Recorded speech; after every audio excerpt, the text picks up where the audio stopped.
இதுக்கு பதில் சொல்லுங்க சார். பிசிஓடி பிசிஓஎஸ்க்கு மாத்திரை மட்டும் சாப்பிட்டதுனால யாருக்காவது சரியாச்சுதா சொல்லுங்க. ஃபேட்டி லிவருக்கு மாத்திரை மட்டும் சாப்பிட்டதுனால யாருக்காவது ஃபேட்டி லிவர் சரியாச்சுதா சொல்லுங்க. சுகருக்கு மாத்திரை மட்டும் சாப்பிட்டதுனால யாருக்காவது சுகர் சரியாயிருக்கா சொல்லுங்களேன். கெட்ட கொலஸ்ட்ராலுக்கு மாத்திரை மட்டும் சாப்பிட்டதுனால யாருக்காவது கெட்ட கொலஸ்ட்ரால் சரியாயிருக்கா சொல்லுங்க. ப்ரெஷருக்கு மாத்திரை மட்டும் சாப்பிட்டதுனால யாருக்காவது ப்ரெஷர் சரியாயிருக்குன்னா சொல்லுங்க. சொல்லுங்க. இந்த உலகத்தில் நடைபயிற்சி மட்டும் பண்ணதால யாராவது சுகர் மாத்திரை நிறுத்தினாங்களா? இல்லை யாராவது ப்ரெஷர் மாத்திரை நிறுத்தினாங்களா?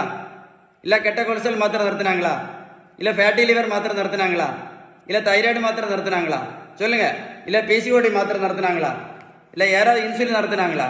இல்லை யாராவது இந்த பானை வேற குறைச்சாங்களா சொல்லுங்க சார். கமெண்ட்ஸில் எழுதுங்க சார்.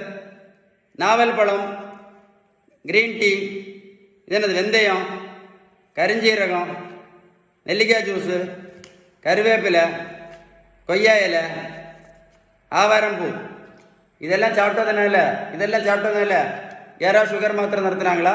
இல்லை ப்ரெஷர் மாத்திரை நிறுத்தினாங்களா? இல்லை கொலஸ்ட்ரால் மாத்திரை நிறுத்தினாங்களா? இல்லை தைராய்டு மாத்திரை நிறுத்தினாங்களா? இல்லை பிசிஓடி மாத்திரை நிறுத்தினாங்களா? இல்லை ஃபேட்டி லிவர் மாத்திரை நிறுத்தினாங்களா? இல்லை இன்சுலின் நிறுத்தினாங்களா?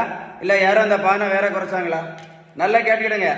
ஒரு நாளைக்கு 4 மாத்திரை சாப்பிட்டா ஒரு வருஷத்துக்கு மட்டும் 1460 மாத்திரை இன்னைக்கு நிறைய பேர் சாப்பிட்டுட்டே இருக்காங்க. நல்லா கேட்டுக்கிடுங்க.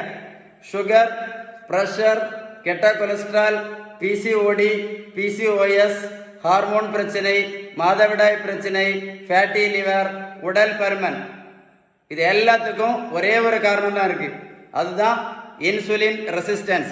இது ஒரு பேப்பர் எழுதி வச்சுடுங்க. இந்த இன்சுலின் ரெசிஸ்டன்ஸை சரி பண்ணணும்னா ஒரே ஒரு வழி மட்டும்தான், 2 வழியெல்லாம் கிடையாது, ஒரே ஒரு வழி மட்டும்தான். அதுக்கு பேர் தான் பேலன்ஸ்ட் டயட். நீங்கள் பேலன்ஸ்டு டயட் கரெக்டாக ஃபாலோ பண்ணலன்னு வைங்களேன், முதல்ல 4 மாத்திரை, அப்புறம் 8 மாத்திரை. அது மட்டும் இல்லை, இன்னைக்கு நிறைய பேர் பார்த்தீங்கன்னா காலையில் மொத்தத்தில் 10 மாத்திரை 15 மாத்திரை மட்டும் இல்லை, வாழ்க்கை முழுவதும் இன்சுலின் போட்டு கஷ்டப்பட்டுட்டு இருக்காங்க. இந்த பெரியவங்களுக்கு பாருங்க 42 கிலோ வெயிட் குறைச்சிருக்கேன், 128லேருந்து 86 கிலோ. புரோட்டீன் பவுடரும் கொடுக்கல, மாத்திரையும் கொடுக்கல, ஜூஸும் கொடுக்கல, ஊசியும் போடல. இந்த பெரியவங்களே போய் நான் ரோட்டில் போய் நான் ஓடக்குன்னு சொல்லலை. நான் கொடுத்தது எல்லாமே பேலன்ஸ் டயட் மட்டும்தான். நான் சொன்ன இன்ஃபர்மேஷன் உங்களுக்கு யூஸ்ஃபுல்லாக இருந்தால் கமெண்ட்ஸில் எஸ்ன்னு டைப் பண்ணி அனுப்புங்க.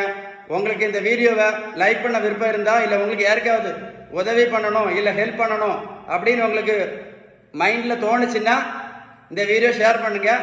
யாருக்காவது யூஸ்ஃபுல்லாக இருக்கும். சரியா? Stay tune.